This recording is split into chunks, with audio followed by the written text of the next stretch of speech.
Hello wonderful people, welcome back again to Anointed Lady TV, the home of news and politics. And we drop news every day, and we also react to every videos that comes our way. If it is your first time in this channel, you are highly welcome. Thank you so much for stopping by.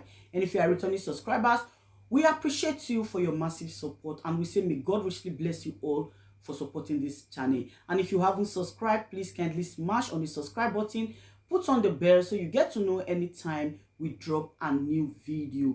I have a video to present to you this very moment, and I will be watching that video with you. And after watching, let's drop our opinion constructively at the comment section, like our videos, and also share our videos if possible. Bye for now. Yeah, but Your Excellency, let me just follow up on something in your opening remarks when you said you had spoken with the president and on a separate occasion, his handlers on a separate occasion. So what was his response when you spoke to him about this? His response, Mr. President has a set mind. Let me tell you, I have spoken to him personally. And his outing publicly also confirms what he told me. Mr. President believes that for peace to reign in Nigeria, there must be open grazing. There must be provision for cattle routes. There must be provision for grazing areas. And according to him, Mr. President feels that those grazing areas that were enacted, especially in the northern states, and cattle routes, those who have encroached on it, because I raised it with him, and he insisted that those who have encroached on it should be relocated. And that was why I told him that, look, we're no longer in the 50s. We're no longer in the 60s, because the population have overgrown the land what we have. Land is not increasing, but today we have over 200 million people compared to the less than 40 million we had in the 1950s. So there is no way we can talk about open grazing. In my state, for instance, there is no land for open grazing, but there is land for ranching. And this is the global best practice.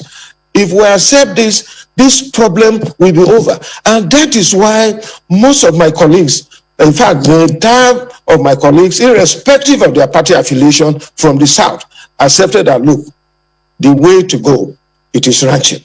Most of the states in the North have also accepted that, look, the way to go, it is ranching.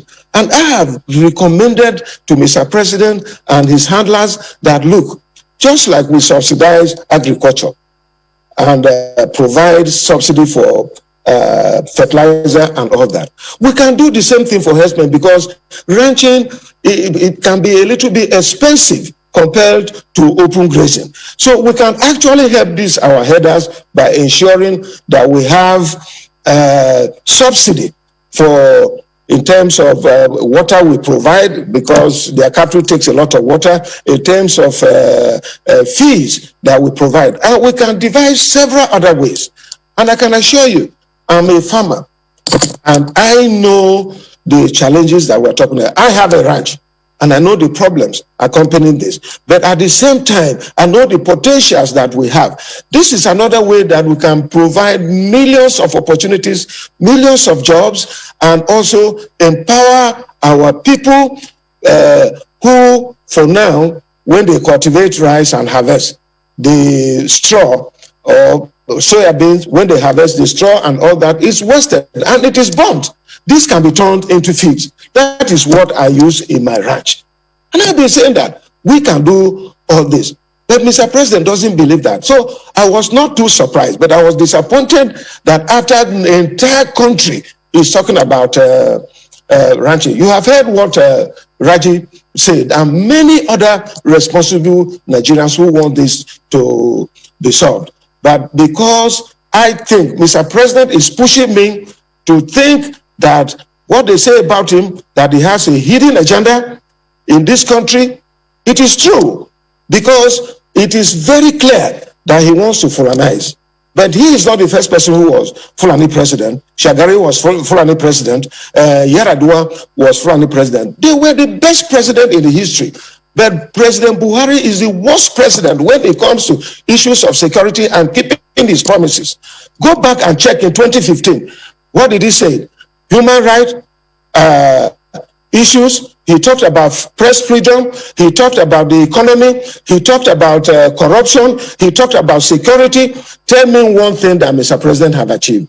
He has achieved some level of development in other sectors. But truly, these prominent things that is a concern to Nigerians, and we're all worried. Tell me where Mr. President have come out to address this matter. Is this corruption? We are worse in the history of this country.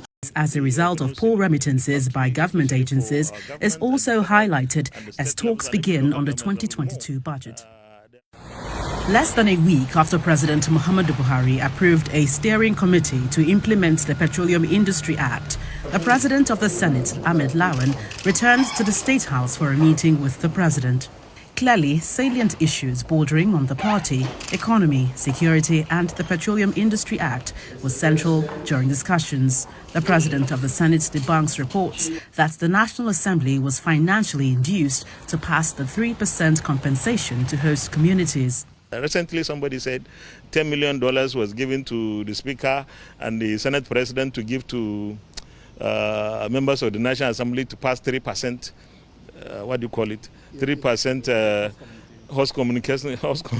house development fund. That is funny, but also very serious. I really want to take this opportunity to take exceptions to those kind of unwarranted, unprovable, false and fake information being fed to the Nigerian public. The point that Nigeria's huge leanings on borrowings is as a result of poor remittances by government agencies is also highlighted as talks begin on the 2022 budget.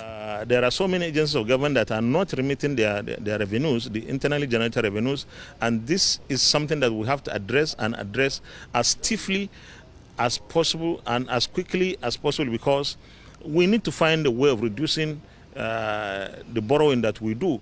He's also deeply concerned about a strategy and humanitarian resources to deal with repentant Boko Haram members. We should accept people when they come and take the appropriate measures, get the right strategies on how to deal with the reintegration of such people into the community. Don't throw them just into the community like that. The President of the Senate targets registration of up to 100 million Nigerians, that is half of the country, as he believes that the President will crystallize his promise to deplete many of Nigeria's challenges, including insecurity, by 2023. The President of the Senate believes the All Progressives Congress can register 100 million Nigerians, that is about half of the nation's estimated population, insisting that the President will crystallize his